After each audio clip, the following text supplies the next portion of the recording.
Hello guys, जादूगर class में आपका स्वागत है। तो आज का हमारा टॉपिक रहेगा वैद्युत स्थितिज ऊर्जा, इलेक्ट्रिक पोटेंशियल एनर्जी। तो हमने फर्स्ट चैप्टर में आपको पढ़ाया था कि जो समान प्रकार के आवेश होते हैं वो एक दूसरे को प्रतिकर्षित करते हैं। अगर हम समान प्रकार के आवेश को अगर हम पास पास लाते हैं तो इनके बीच में जो फोर्स लगता है वह लगता है आपका प्रतिकर्षण। यदि एक आवेश आपका धन का हो और दूसरा आवेश यदि ऋण का हो तो इनके बीच में जो बल लगेगा वह लगेगा आकर्षण। यानी धन के अगर आवेश होंगे, अगर हम इन दोनों आवेश को पास पास लाते हैं तो इनके बीच में जो बल लगेगा वो प्रतिकर्षण लगेगा। और एक अगर धन का होगा और एक ऋण का होगा और हम इनको पास पास लाते हैं तो बल लगेगा आपका आकर्षण। तो वैद्युत स्थितिज ऊर्जा की परिभाषा होती है, परिभाषा क्या है इसकी, यानी दो आवेशों को पास पास लाने में या दूर दूर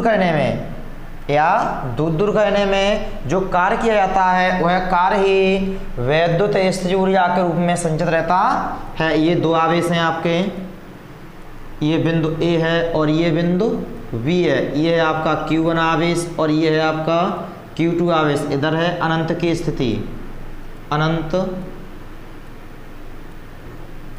इन दोनों आवेशों के बीच की दूरी है r।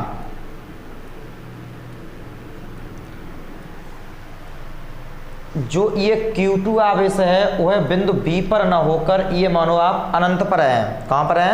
अनंत पर है। पहले इसकी भाषा हो जाएगी, माना दो आवेश Q1 व Q2 हैं, समान प्रकार के हैं ये।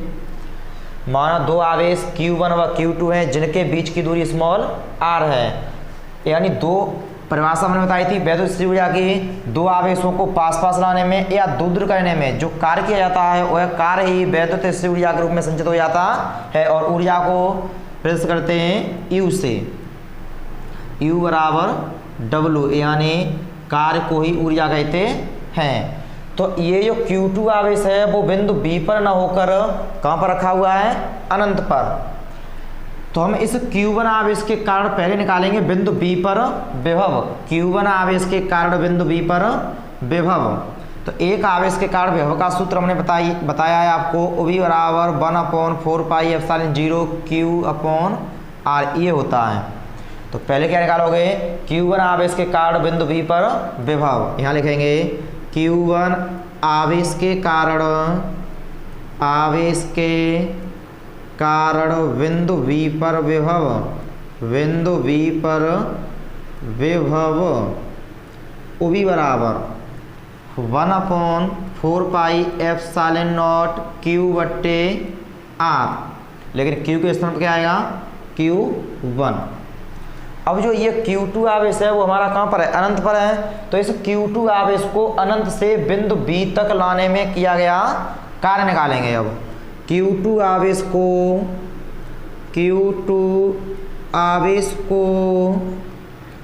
अनंत से बिंदु V तक लाने में किया गया कार्य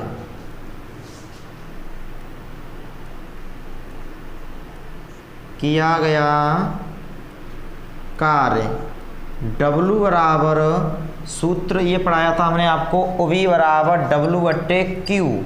तो यहाँ से W का मान निकालेंगे तो ये हो जाएगा W बराबर Q × V, यानी आवेश इंटू विभव।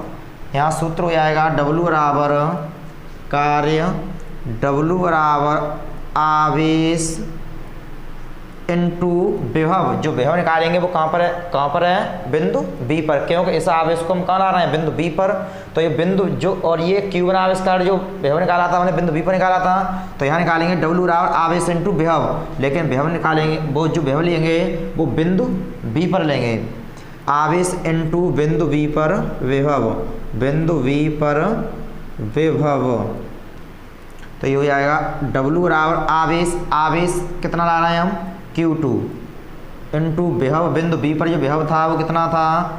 1/4πε0 Q1/r। इसे कर सकते हैं W बराबर 1/4πε0 Q1 Q2/r।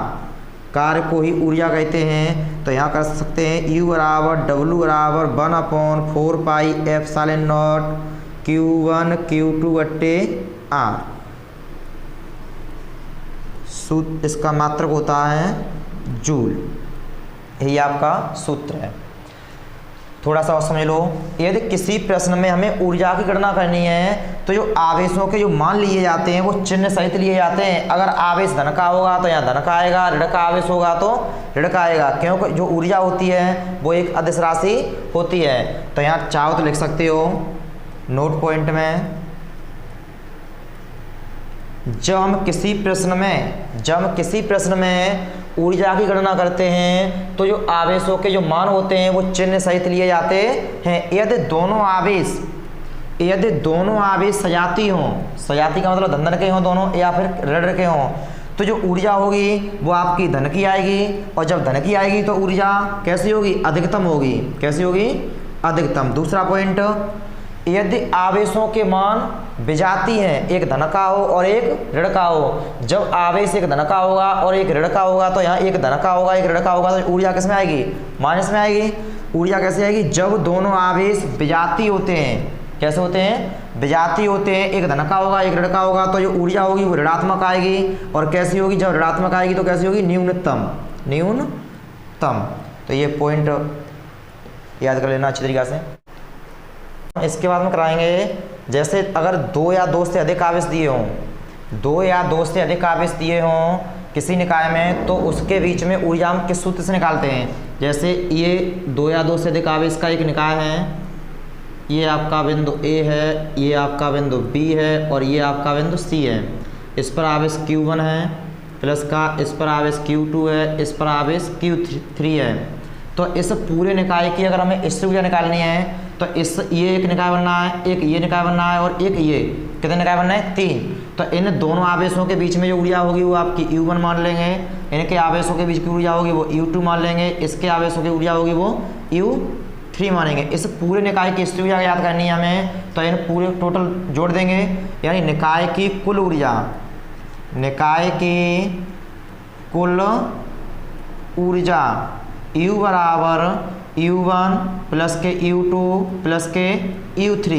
तो U बराबर दो आवेश हैं, दो आवेशों से बने निकाय की स्थिर ऊर्जा निकालेंगे तो सूत्र लगाएंगे 1/4πε0 Q1 Q2 बट्टे R। अभी बताया था हमने Q1 Q2 बट्टे R का मान हो जाएगा A और B के बीच की दूरी यानी AB प्लस अब U2, तो ये Q1 का काम करेगा और ये Q2 का काम करेगा, तो ये हो जाएगा 1/4πε0 Q1 के स्थान पर क्या आएगा? Q2 इंटू Q2 के स्थान पर आएगा Q3 बट्टे R का जो मान लेंगे वो B और C के बीच की दूरी यानी BC प्लस U3 के स्थान पर ये Q1 का काम करेगा और ये Q3 का काम करेगा।